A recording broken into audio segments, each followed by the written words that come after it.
buhay, balot-balot at kasama si inana. Nabubuhay sa maraming simpleng pamamaraan, at dito sa mundong ibabaw makipagsapalaran, kung saan nahubugot na sanay sa mga ingay, lumaki naging matibay, sinabayan ng peget tunay. Pagka hindi nabubuhay sa Cavite ang mahuna, pare-pareho lang ang makabagong makaluma sa industriya at narangan. Hinangad din ng iba na makilala at maging halimbawa rin sa kanila, sa mga batang nangangarap na maging isang makata, at sumulat ang mga letra na magsisilbing sandata, at maging isang patibay sa malawakang pagkakbang, at punuan ng mga blanco bilang tawag itatan. Ako na mismo ang magsisilbing detalye at mensahe, at wala nang pasakali at talagang masasabi na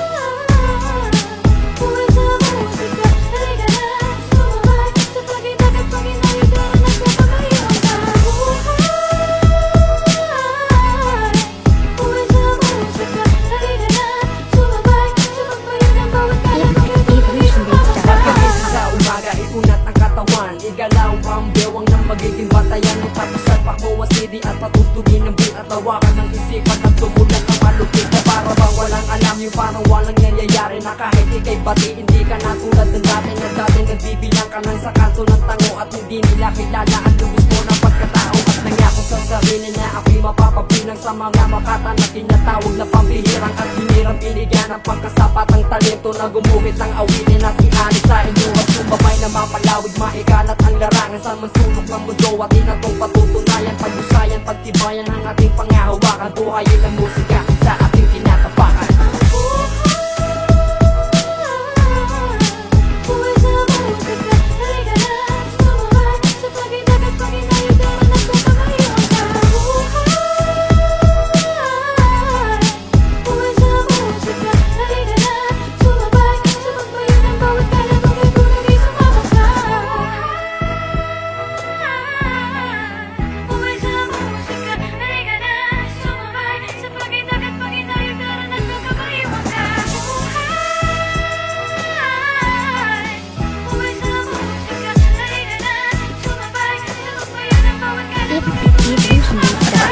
Nakamit at naabot at tagupay, dire-diretso na to, at wala nang hupay. Ang mga banat ang ginawat at ginawa kong mga obra, at sa mga kaibigan salamat na sobra-sobra, dahil sa pananatiling pagtangkilik at suporta, at sa mga kaglaban na patuloy sa pagkontra. Din ako mapipigilan magkambag at maglapag ng nalalaman para makapagayag ng katibayan sa ating bayan. Ang bawat pagbitaw ko ay may bakas na ang buhay sa musika ay hindi nagwawakas. Halika na samahan mo